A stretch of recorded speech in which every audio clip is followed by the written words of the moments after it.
días tengan todos ustedes. Ixelito, buenos días. Así es, muy buenos días y ya como cada martes pues estamos presentes con un programa más.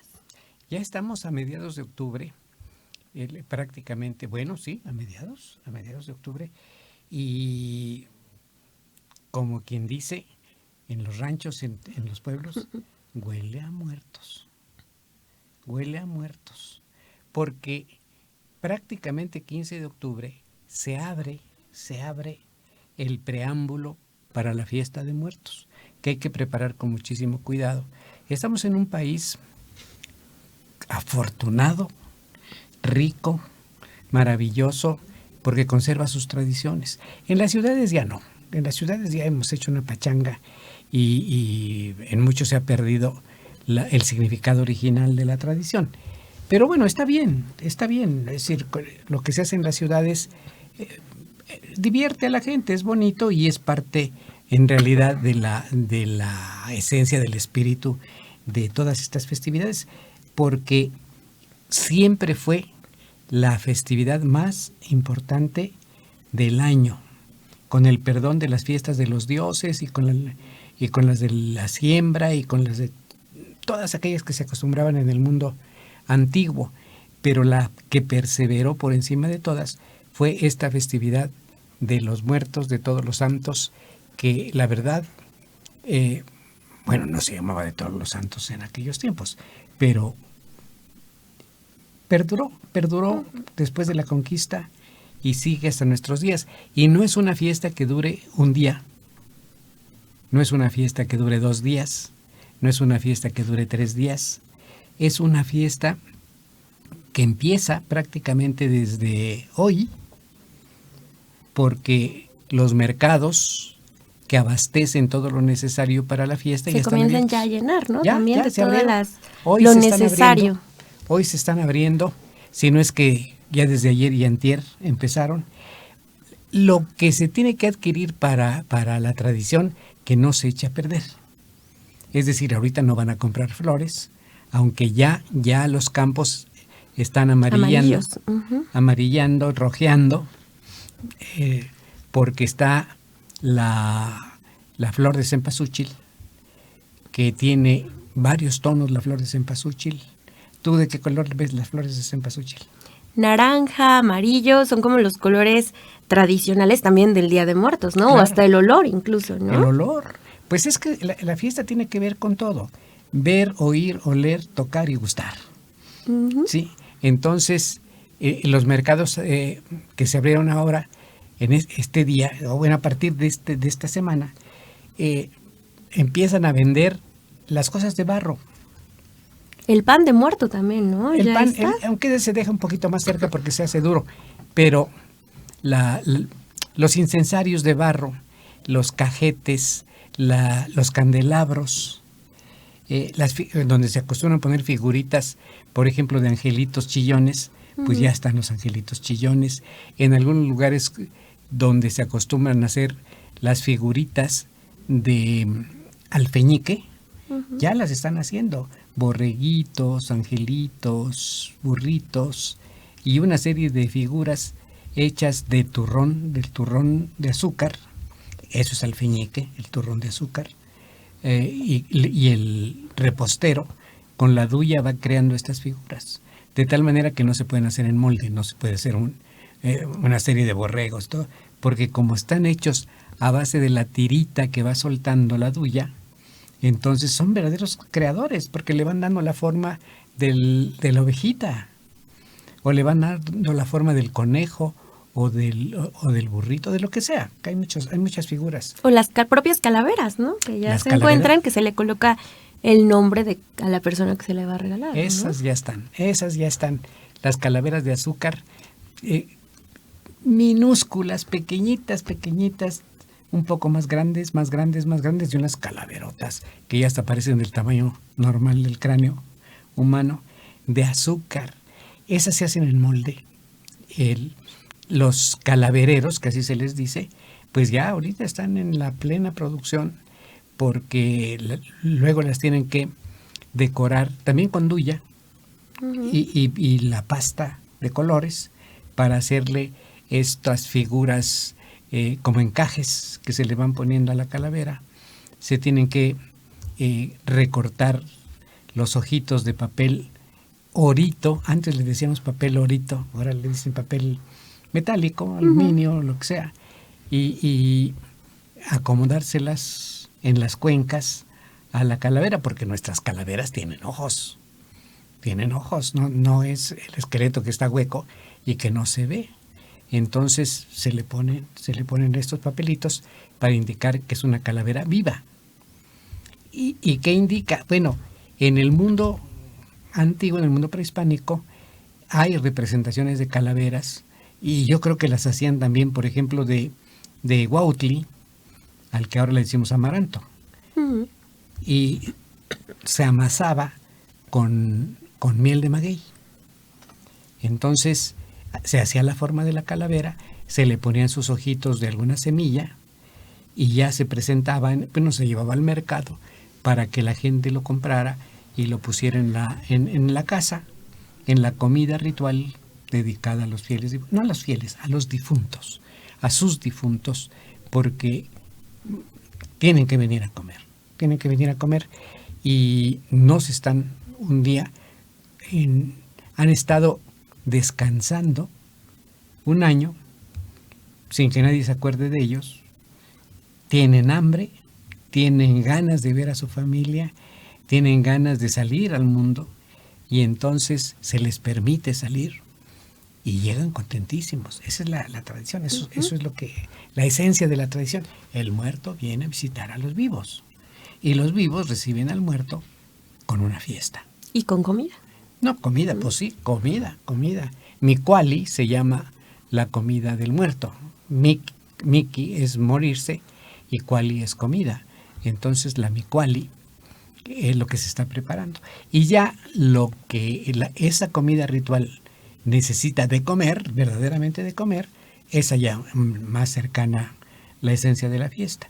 Como la fiesta empieza el 28 de octubre, pues un poquito antes es que ya se hace ahora el pan de muerto, que no se hacía en aquellos tiempos porque no había trigo. Pero ahora se hace para que esté fresco el pan, para que esté blandito, que cuando llegan los muertos. Y ya cuando se van, nosotros le entramos a lo que nos dejaron y ya está duro el pan. Ya está duro.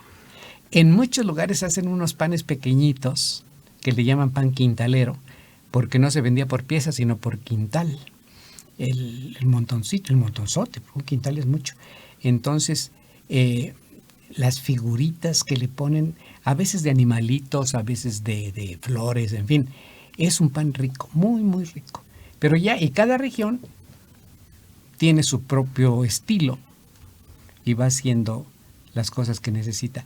Si yo llevo mis candelabros de Puebla a Michoacán, van a ver raro, van a decir, no, esos no son los que le gustan al muerto, le gustan los de color verde vidriado o los de color blanco con flores pintadas, en fin, y a nosotros nos gustan, bueno, a nuestros muertos les gustan las de barro negro, casi metálico, que parece metálico, las que hacen en el barrio de la Luz.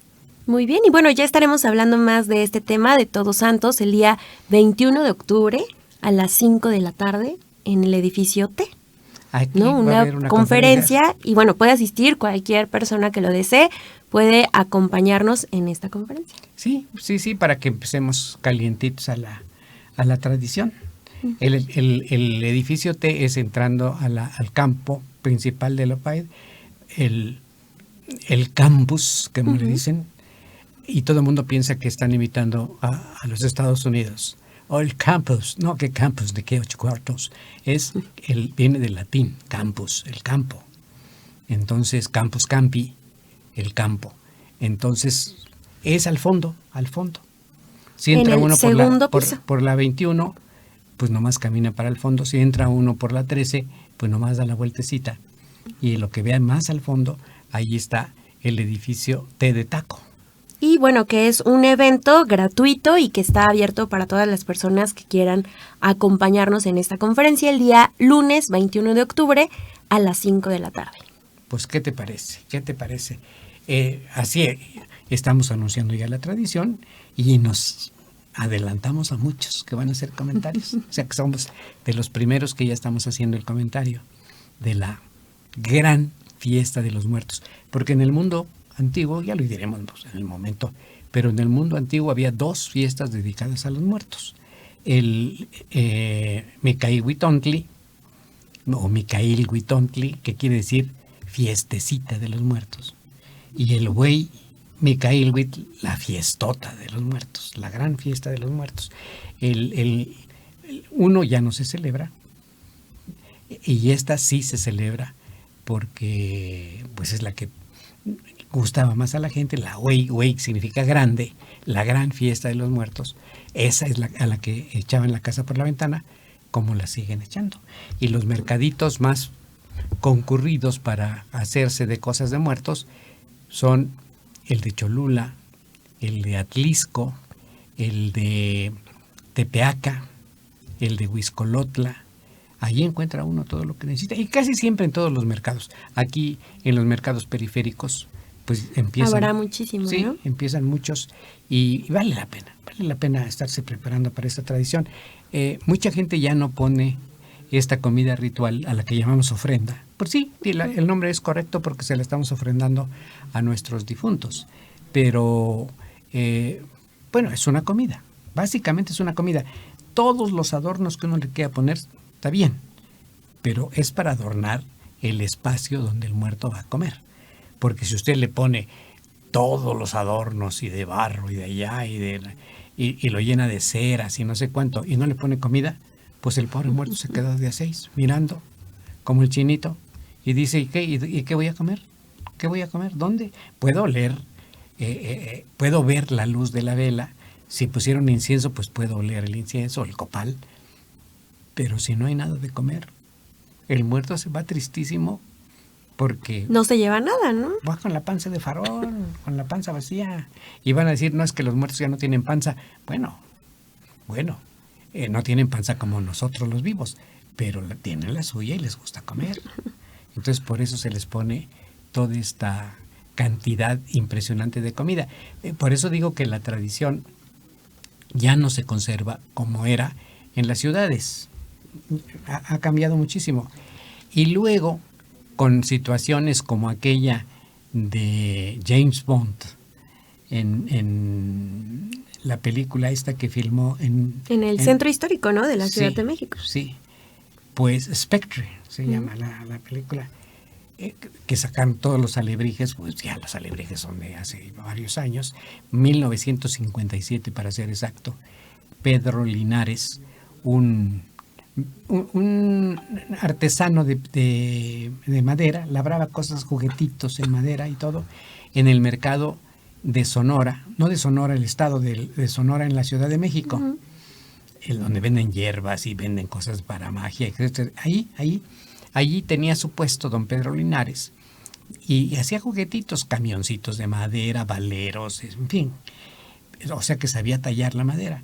Y él mismo confesaba que soñó durante muchos días unos seres extrañísimos que se movían por todos lados de colores muy vivos, y él, bueno, dijo, ¿qué me está pasando? Estoy enfermo, no sé qué cosa, hasta que un día agarró su cuchillo y el pedazo de madera y empezó a tallar para representar lo que soñaba, y de pronto se da cuenta que era un animal fantástico, entre dragón, serpiente, bueno, una serie de cosas, y él mismo se espantó de lo que había hecho, pero dijo, bueno, pues ya que lo hice, lo voy a pintar, y lo pintó como los carritos y todo, de colores chillantes, y le puso todo lo que se le ocurrió, rayas, cuadritos, cocoles, lo que fuera, y al terminarlo, sus parientes fueron los primeros en decir, ¿qué hiciste, Pedrito? Pues hice esta cosa rara que sueño. ¡Qué maravilla! Está precioso. ¿Por qué no haces otro de otra figura que hayas soñado? Y empezó. Y ahí los tenía, y no faltó la gente que al pasar digo, ¡qué maravilla! ¿Esto lo vendes? No, pues se me ocurrió hacer, no, véndemelo. y dijo, pues ahora sí, ya la hice. Y empezó a hacer figuras de madera y a venderlas. Y al rato, pues empezaron a hacerle competencia. Porque de veras tenía una clientela, sobre todo de extranjeros, que llegaban y le compraban y le preguntaron, ¿y qué son? ¿Cómo les llamamos? Quimeras, dragones, monstruos, que no sé qué. Y entonces a él se le ocurrió una palabra que había oído por ahí, alebrijes. Ah, pues qué bueno, alebrijes. Y se les quedó el nombre de alebrijes. Y bueno, en varios pueblos de Oaxaca, la gente, casi toda la gente se dedica a hacer alebrijes. Creo que es Tilcajete, no me acuerdo el nombre de la población, está muy cerquita de la ciudad de Oaxaca, y se dedican todo el año a hacer alebrijes chiquitos, medianos, grandes y grandotes. Y bueno, al grado de que se han hecho, bueno, los que salieron en la película, que son unos verdaderos mamotretos gigantescos.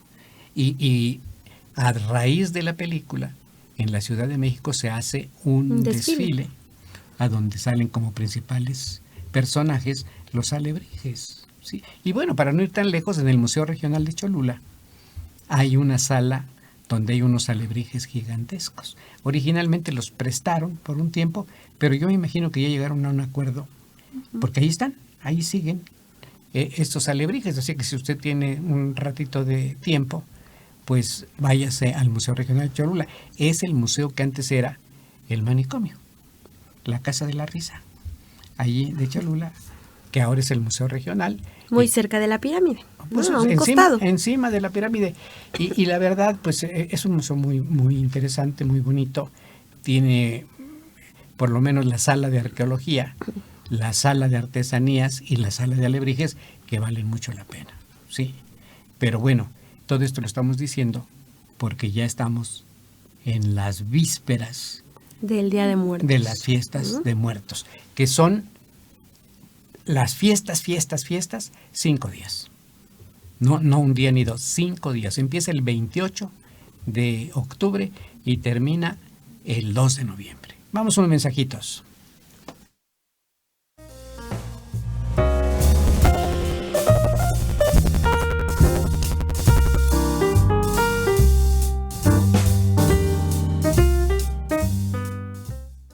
What have you heard about Mexico these days? We are the best hosts. Every year, over 23 million tourists visit Mexico, and even better, 80% of them always come back. We're green, first place in natural protected areas. Jacques Cousteau named the Sea of Cortez the aquarium of the world. Classy, 2 of the 30 best restaurants in the world are in Mexico City. And it's all happening in Mexico as we speak. Find out for yourself. El sonido de lo natural está de vuelta.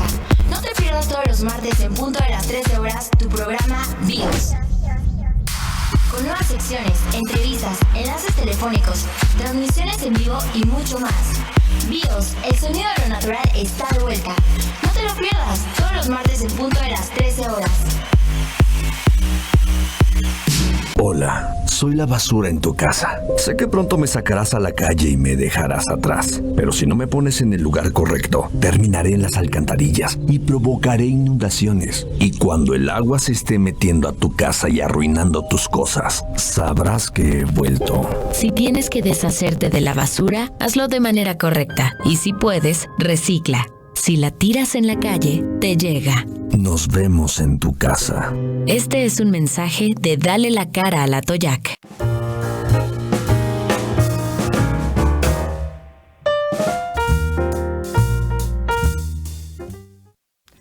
Estamos de regreso. Pues sí, bueno, nada más recordarles la invitación para que nos acompañen a la conferencia de Todos Santos el día 21 de octubre a las 5 de la tarde en el edificio T. Para toda la comunidad universitaria, bueno, creo que lo ubica un poco mejor, y para las personas que no formen parte de la comunidad universitaria pueden pedir el acceso a través de la 21 Poniente. Ah, qué bueno que lo dices, porque eso es importante, porque a veces quieren entrar por la otra puerta y no los van a dejar. Perdón, de la 21 Sur. De la 21 Sur. De la 21. No en la 13, Exactamente. en la 21. En la 21 Sur pueden preguntar por la conferencia y les indicarán en dónde se encuentra el edificio T. Pues bueno, ojalá y nos acompañen Que es una conferencia gratuita. buenos amigos, sí, porque el tema es justo la fiesta de muertos. Y bueno, yo creo que les va a gustar, porque pues es bonito, es apasionante. Pero en fin, yo fíjate que lo que quería que comentáramos es sobre algunas palabras que ya no usamos, o a veces las usamos y no nos ponemos a pensar qué significan o por qué lo decimos. Cuando alguien, pongo este ejemplo, cuando alguien anda de un lado para otro, porque ya lo mandaron aquí, ya lo mandaron allá, como alguien que yo conozco que está por aquí cerquita, que córrele que porque no sé qué, y que córrele porque hay rueda de prensa, y que ahora vete para allá que porque se tiene que hacer una presentación, y vete porque llegaron quién sabe qué y tienen que hacer la visita, y esa persona corre para un lado y corre para el otro. Entonces mucha gente dice, esta niña anda de la seca a la meca. ¿Sí has oído eso? He escuchado, por ejemplo, más cuando dicen que anda como ticotín. Bueno, tocotín. Tocotín tocotín en náhuatl significa brincar. El brincador, el que anda brincando de un lado para otro. Pero no, hay un dicho que dice, anda de la seca a la meca, que de un lado para otro. Bueno, no es seca con S, sino seca con C, la palabra. Ceca, pues, para decirlo. ¿Qué es la ceca? Es una palabra árabe que indica la casa donde se acuñan las monedas. La casa de moneda es una ceca, pero así, con C, ceca, para decirlo como los españoles. Pero bueno, ahí están acuñando las monedas. Pero el dicho de la seca a la meca viene por una razón. En el norte de España hay uno de los países más pequeños del mundo, de los más pequeños del mundo.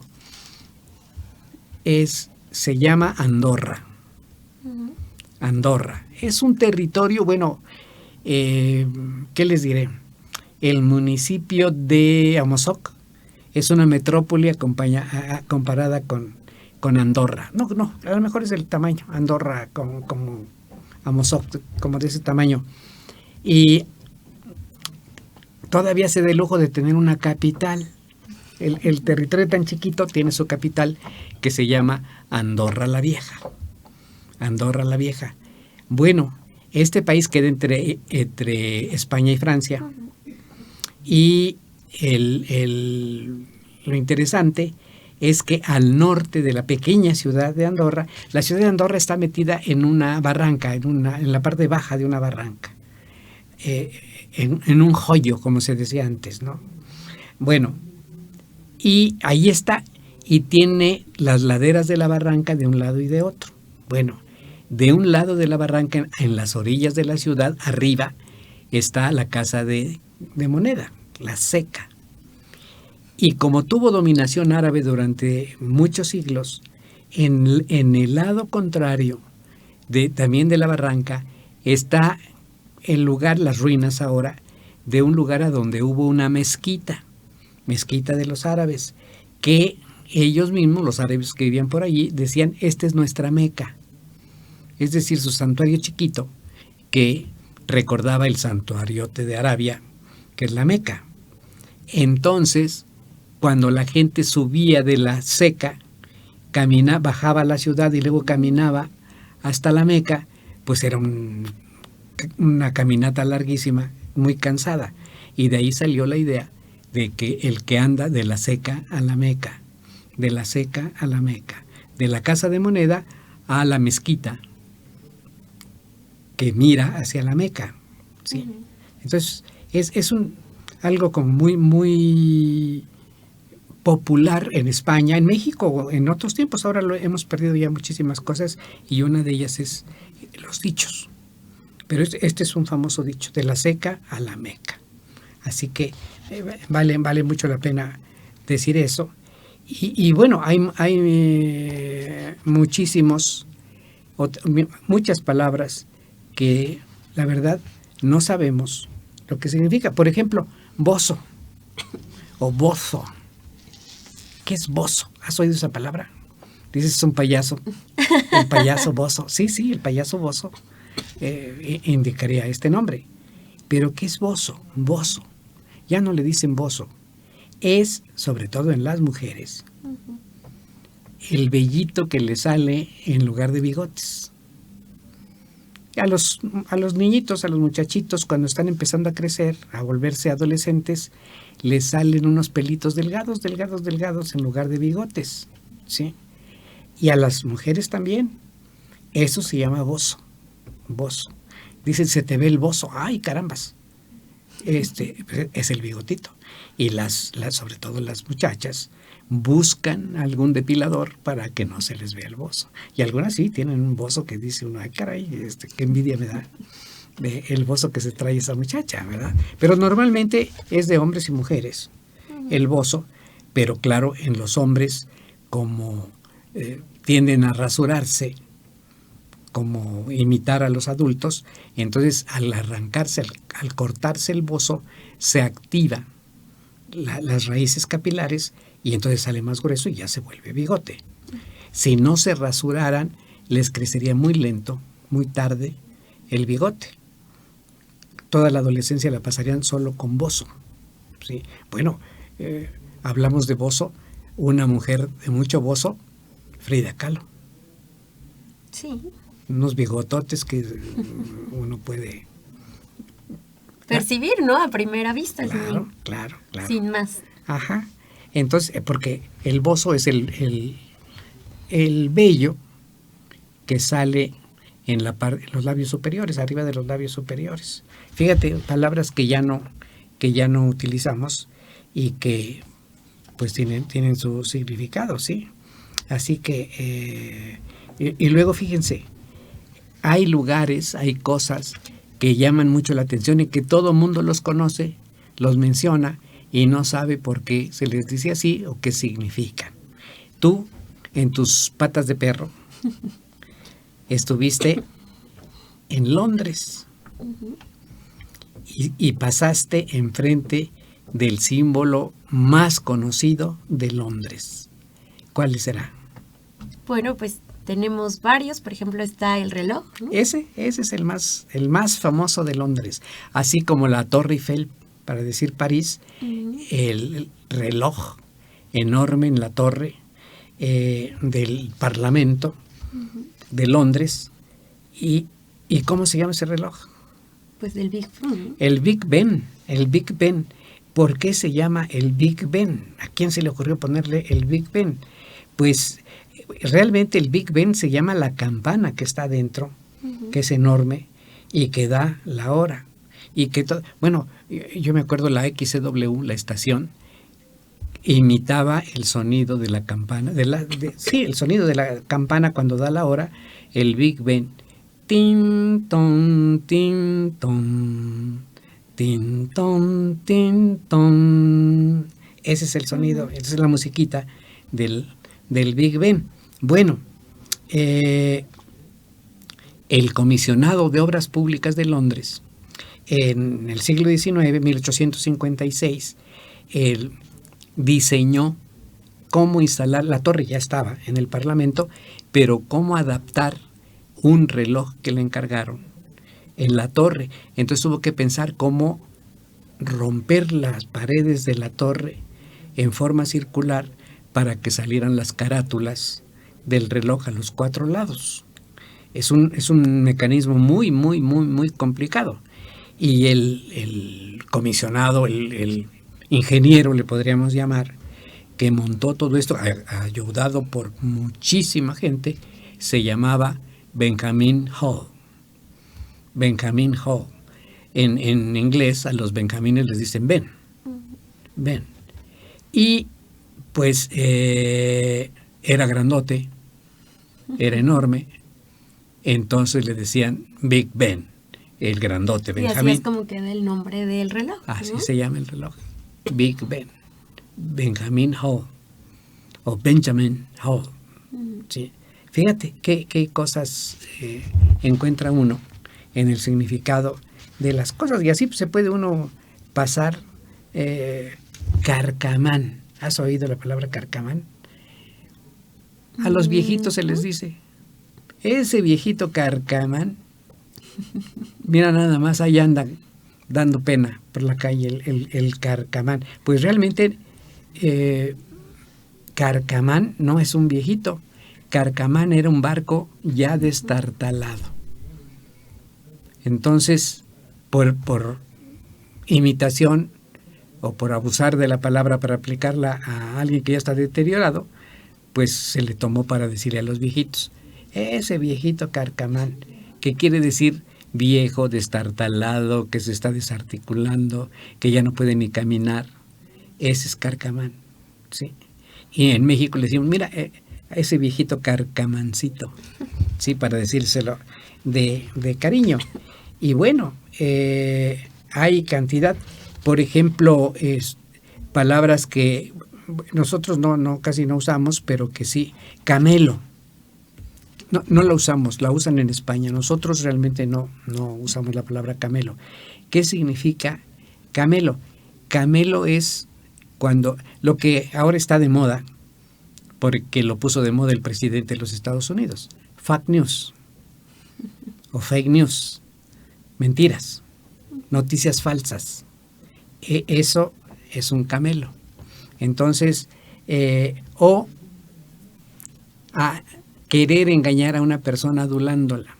Mira qué bonita estás, yo me fijé en ti desde la primera vez que te vi y nunca más he vuelto a pensar en otra cosa más que en tu cara que me gusta, en tus ojos, bla, bla, bla, bla, bla, bla, bla, bla, bla.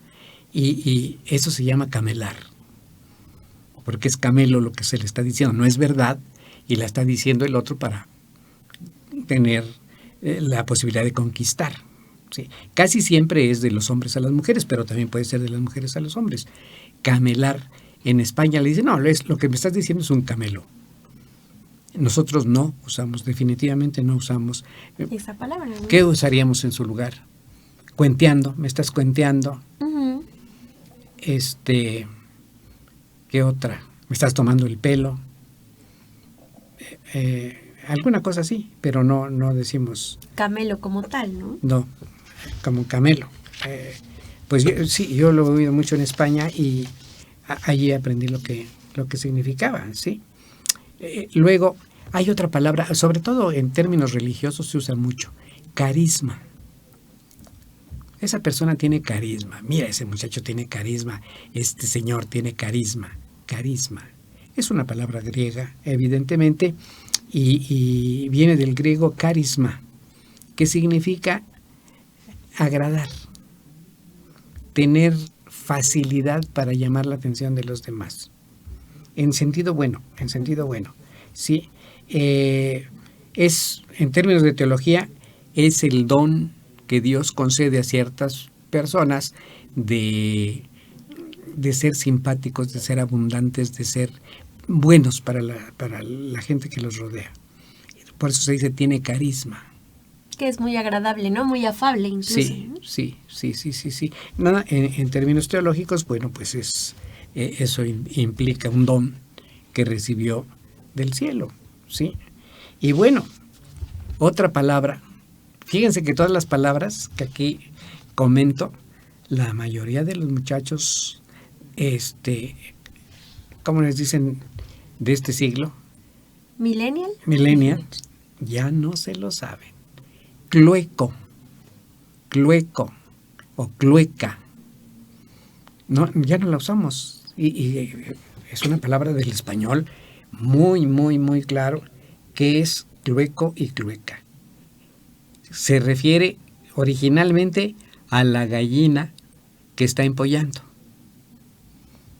La gallina juntó los huevitos en un nidito y está echada encima de los huevos y no se va a levantar hasta que los huevos hayan madurado y se rompan para que salgan los pollitos. Es decir, ha dejado de producir huevos para que los agarremos y nos hagamos una tortilla, unos revueltos a la mexicana y se le ponen a propósito, entonces se echa encima y no permite que se acerque nadie porque sabe que están gestándose sus huevitos. Eso es estar clueca. Y lo mismo se extiende para los seres humanos. Cuando la mujer está esperando, pues ni quien la aguante. ni quien la aguante.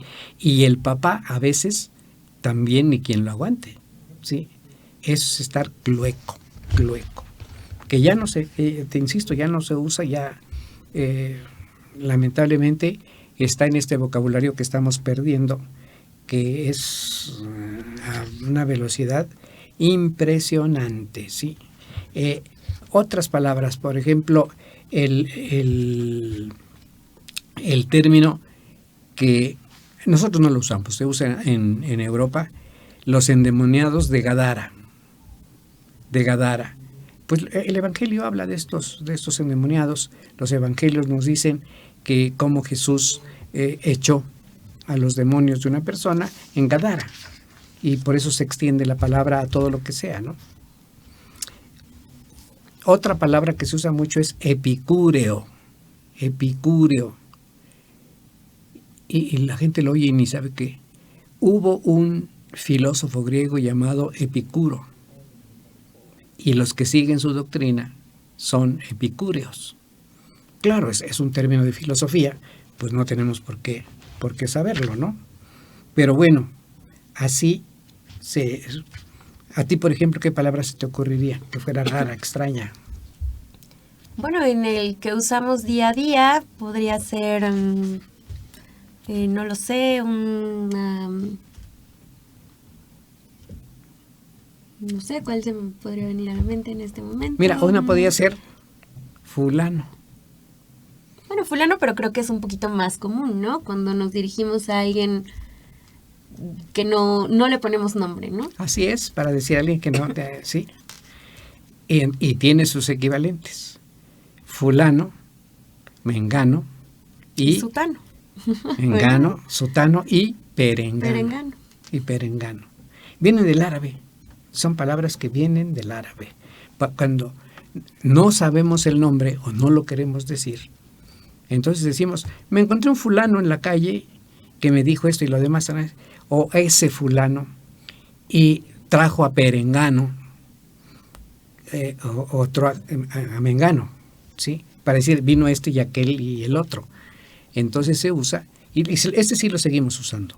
Ese sí es una palabra que no se ha perdido. Y muy común incluso, ¿no? En el día a día que podemos utilizarla. Sí, claro. Otra cosa que se usa mucho, sobre todo en el fútbol, gambeta. Dice, y el jugador hizo una gambeta extraordinaria y dio el pase y no sé cuánto. Gambeta originalmente es un paso de danza. Es un paso de danza de ballet. Uh-huh. Entonces, por extensión, a los futbolistas, porque a veces los futbolistas hacen verdaderos giros que parecen de ballet, y cuando se engaña al contrario, moviendo la pelota con elegancia, dicen, hizo una gambeta, está gambeteando, o se le va el tiempo en gambetear. Eso es decir, es hacer florituras con el cuerpo para engañar al contrario, pero originalmente para bailar, para hacer una danza clásica, ¿sí? Y así como estos, muchísimos, por ejemplo, uno que tiene que ver con Europa, bueno, con España, y la gente lo asocia exclusivamente a Sevilla. La Catedral de Sevilla es una hermosa catedral, preciosa catedral. Tiene una torre altísima, pero altísima, y a esa torre todo mundo la conoce y le dice la Giralda. Y cuando dice cuál será el monumento emblemático de Sevilla, la Giralda. Todo el mundo dice la Giralda. Bueno, ciertamente es una torre altísima que originalmente no era de la catedral. La catedral se construyó alrededor de esta torre. Es mucho más antigua que la propia catedral, que el recinto sagrado. ¿Por qué? Porque era la torre exenta, la torre libre, en sus 4 lados, que tenía cerquita una mezquita. Era la torre de la mezquita, pero no estaba pegada al edificio de la mezquita. Y todas las mezquitas tienen una torre, lo más alto que se pueda, desde donde digamos, el encargado del culto musulmán sube y grita desde arriba, que es el momento de la oración. Esa torre se llama minarete, ¿sí? Y el sacerdote, no es sacerdote, el responsable del culto se llama imán.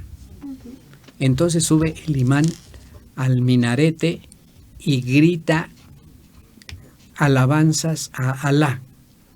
Esa es la señal para que todos vayan a la mezquita a orar.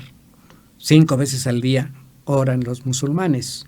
Entonces él 5 veces va a anunciar desde este minarete, que es la hora de inclinarse para orar. Pero bueno, la Giralda es un minarete, pero no todos los minaretes se llaman giraldas.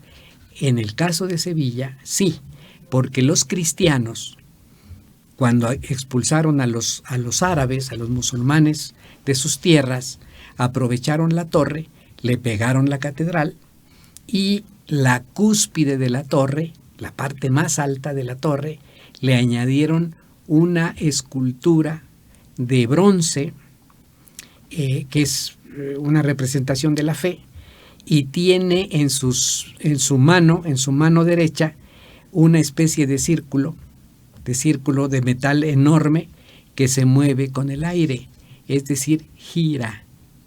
Y de ahí viene la giralda, para indicarle a la gente en qué dirección va el viento. Y todavía funciona rete bien la giralda.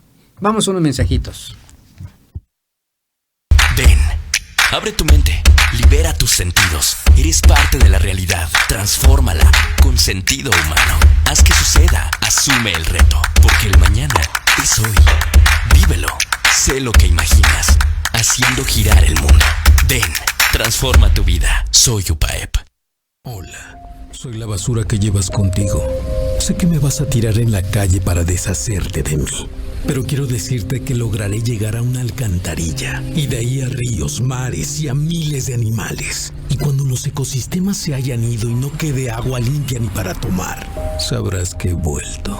Si tienes que deshacerte de la basura, hazlo responsablemente y evita que termine en nuestros ríos, mares y futuro. Si la tiras en la calle, te llega. Nos vemos antes de lo que crees. Este es un mensaje de Dale la cara a la Toyac. What have you heard about Mexico these days?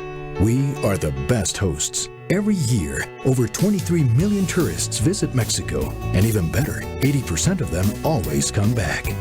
We're green. First place in natural protected areas.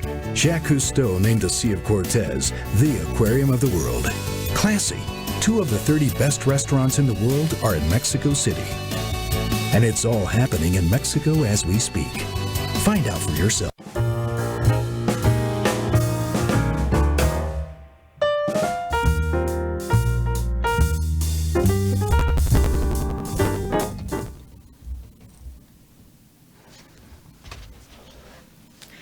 Ya estamos de regreso. Pues, ¿qué te parece? Entonces, la giralda es la que gira. Sí, va mostrando, creo que en muchos lugares hemos visto un artefacto semejante que tienen incluso un gallo, ¿no?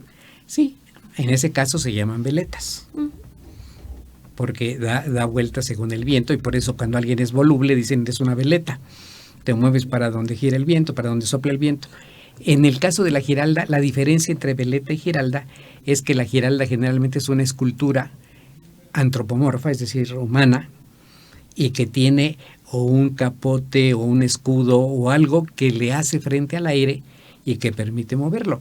Y por supuesto, tiene que estar engrasada la base de la escultura para que pueda girar. Y la de Sevilla tiene un mantenimiento extraordinario. Yo tuve, porque hace años que ya no lo veo, un amigo que era el encargado de engrasar la giralda. Y gracias a ese trabajo, yo me trepé con él hasta la parte más alta, no hasta la estatua, porque ahí sí hay que hacer circo, maroma y teatro, sino que hasta la base, abajito de la base de la escultura, hay un balcón, es decir, hay un sí, es un balconcito que le da vuelta. Y yo desde allí lo vi como le estaba echando la grasa al riel circular, a donde da vuelta la Giralda. Y la vista de Sevilla es impresionante, porque es la torre más alta de la ciudad. Y es un encanto. Y uno dice, ¿cómo los árabes hicieron esta torre sototota tan alta, pero gigante? Claro, es ancha, tiene una base muy grande y todo. Y yo decía, bueno, pues es un portento, y pensaba que era la única. Pero después, en Marruecos, me encontré que en Marrakech hay una del mismo tamaño. No digo que igualita, pero casi igual, y no tiene Giralda, porque esta sí sigue siendo un minarete donde el hombre sube. También se llama almohacín, el hombre, y grita que es hora de la oración. Debo decirles que yo lo oía desde abajo como gritaba, porque se oía en toda la ciudad. Ahora le ponen bocinas, o sea, ya es electrónico, pues, entonces se oye más lejos. Pero donde no tiene bocina, se oye la voz del almohacín, como canta, más que grita, canta, que es hora de la oración. Y de ese canto, porque hay muchos otros cantos, ese canto agudo,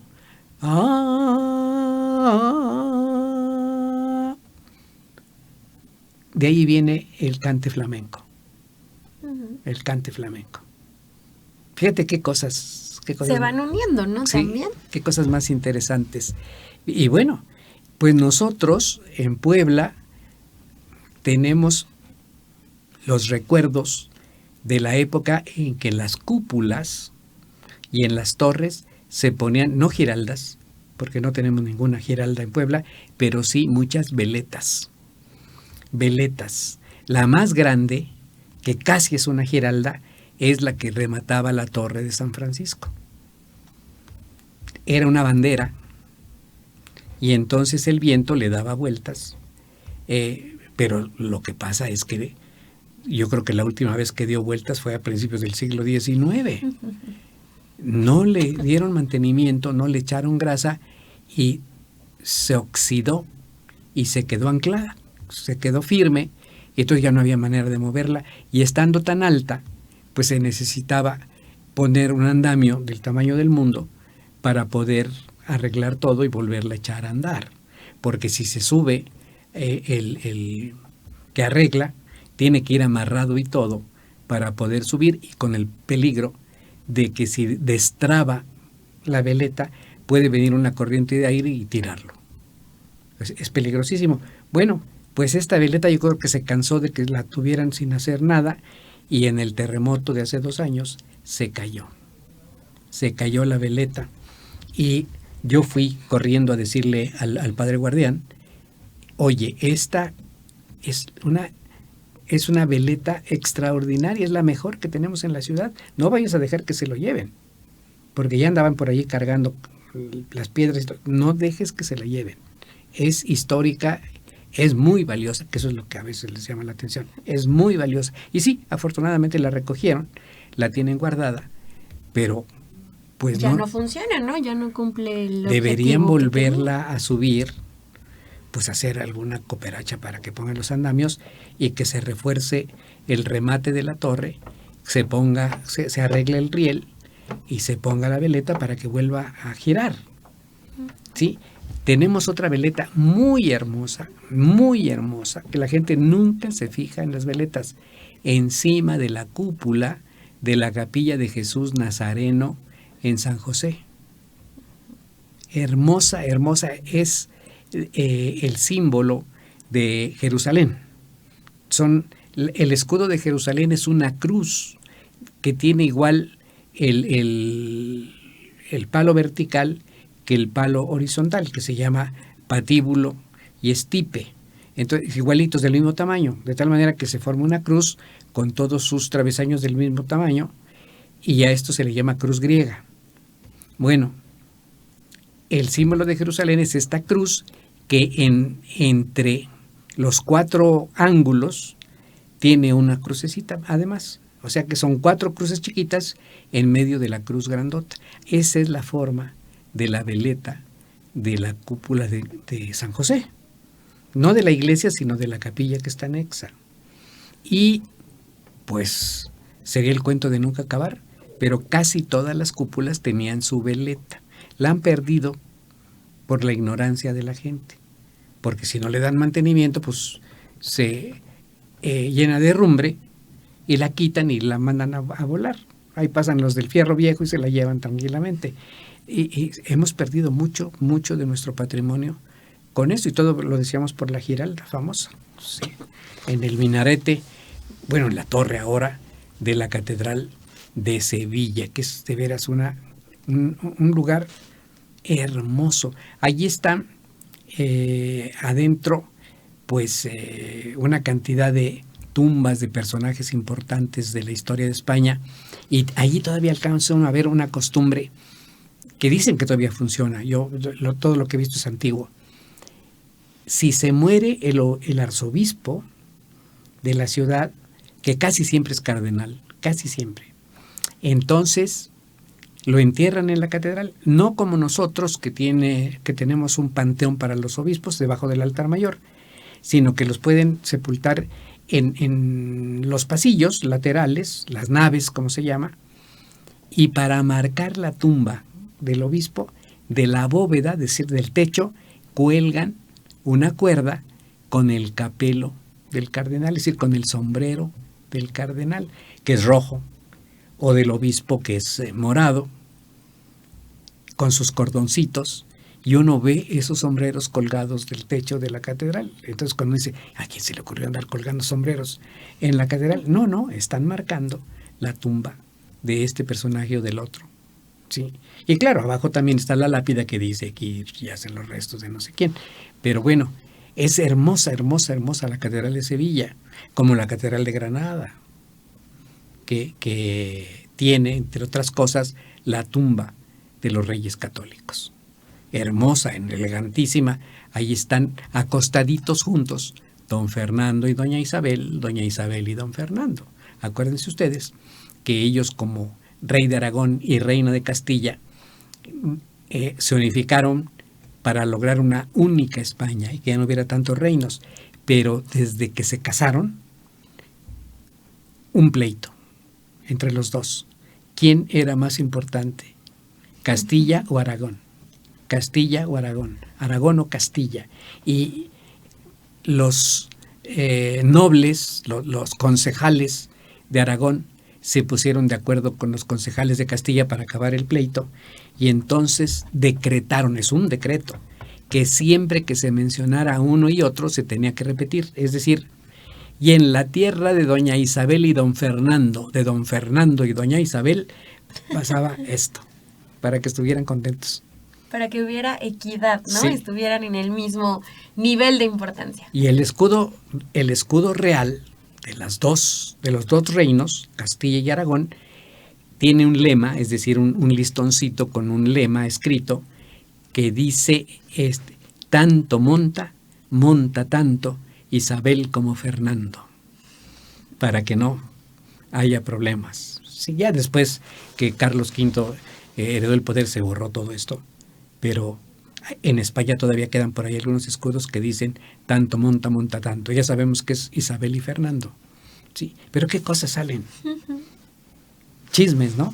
Chismes de esta tradición. Por eso es bonito darse sus vueltas por aquellos lados, bueno, cuando tiene uno posibilidades. Y que esconde cada uno tanto de los emblemas como también de las instituciones o de la arquitectura que vemos ahí, ¿no? Sí. No, bueno, por ejemplo, lo que te decía de las tumbas de ellos es hermoso, es de mármol, hermosamente labrada, altísima, y tiene su dosel de bronce, es decir, una especie de barrotes de la cama y la cortina de terciopelo, de veras hermoso, es de metal la cortina, pero imita terciopelo, y ahí están. Y hay otros nobles, está el rey Juan, el príncipe Juan, que nunca reinó, que es al que le tocaba el reino, y se murió, y entonces Isabel se hizo del trono. Entonces ahí es una historia larga. Uno entra a estas iglesias de España y por lo menos a mí me pasa, ya no quiero salir. Me estoy parando en cada capilla, en cada rincón, voy leyendo todas las lápidas. Bueno, si puedo, previamente ya me eché una leidita de lo que había allí y ya voy sabiendo qué es lo que sucede, ¿no? De veras, por eso decía un escritor norteamericano, y se refería a la realeza de Inglaterra, no a la de España, pero le queda requete bien a la de España. Decía que los nobles ingleses son como los nabos. Lo mejor de ellos está bajo tierra. Y tenía razón. Pero bueno, hay cantidad de cosas.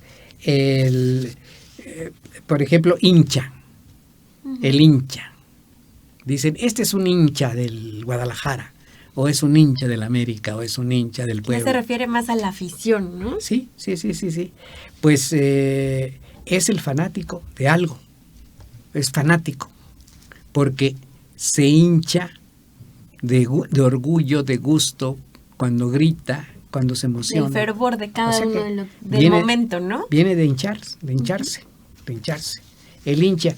Hace mucho se usaba en México, ya casi no se usa, pero se usaba muchísimo el hincha. Y uno miraba decían, y los hinchas del Guadalajara prendieron fuego al estadio, y bueno, se han cometido una serie de cosas impresionantes. Bueno, una palabra que se usa mucho y que no conocemos por qué se usa: jauja. Estás en jauja, ese está en jauja, o ese piensa que está en jauja. Por ejemplo, nosotros ahora que somos un país medio frustrado económicamente, ¿no? Medio requete amolado, y cuando alguien derrocha dice, pues, ¿qué crees que estás en jauja? Sí, que estás. Jauja es un lugar mítico, es decir, no existe más que en la imaginación, a donde hay de todo. No le falta nada. Riqueza en abundancia por todos lados. Ese es jauja. Y cualquiera diría que viene de cualquier cultura europea. No, viene de la cultura andina. Era un lugar que los quechuas y aymaras pensaban que existía, a donde iban las almas de ciertos muertos escogidos y que iban a tener abundancia siempre, no iban a carecer de nada. Y todos pensaban algún día ir a ese lugar, no a descansar, a disfrutar, porque los muertos iban a descansar, pero estos escogidos iban a jauja, ¿sí? Entonces la palabra se hizo pues internacional, porque se dice, bueno, en toda los que hablamos la lengua española, se dice jauja. Pues, ¿qué te parece todo esto que estamos diciendo? Bueno, pues es muy interesante incluso saber de dónde viene cada una de las palabras, que muchas veces le atribuimos un significado, pero no vemos de dónde viene, ¿no? La historia que guarda cada uno de los nombres. Sí, así es. Y bueno, uno puede... una palabra que se van ustedes a reír porque la usan mucho y no saben qué significa. Mamón. Pues no la usamos correctamente, ¿sí? Mamón es un personaje como una divinidad inferior que causa daño. Le rendían culto a algunos idólatras en la época de Jesús. Se mencionan en los evangelios, del evangelio de Mateo, se habla de Mamón como ese personaje, ¿sí? Nosotros lo usamos con otro sentido completamente diferente, pero no. Es eso, es un Dios inferior, un Dios que no promueve el bien. Y bueno, yo creo que por extensión se le aplica a los que son medio sangrones, ¿no? Sí. Bueno, incluso la palabra sangrón. Sí, el que tiene la sangre pesada, sí, ese es el sangrón. Y bueno, nos podíamos seguir con muchísimos otros. Por ejemplo, la palabra naipe. naipe, todo el mundo entiende que es un naipe. Vamos a jugar a los naipes. Aquí decimos vamos a jugar cartas, ¿sí? Pero naipes, el nombre es naipe. Bueno, viene del árabe naib, y naib viene del verbo laib, que quiere decir jugador, el que juega. Entonces vamos a jugar un juego, ¿no? Vamos a jugar un juego, sí, fíjate. Así que, y los naipes son tan antiguos como no se imagina uno. Los naipes que conocemos nosotros tienen su origen en Egipto. Los egipcios representaron personajes, dioses, símbolos en cartas de papiro, o sea, de papel, del antecesor del papel, y entonces se jugaban, se volteaban para que no vieran cuál era el significado, y al voltearlas sabían si iban a tener buena o mala suerte, si tenían posibilidades de un día bueno o de un día malo, y así se fue creando esta idea, que después pasó a ser más sistemático.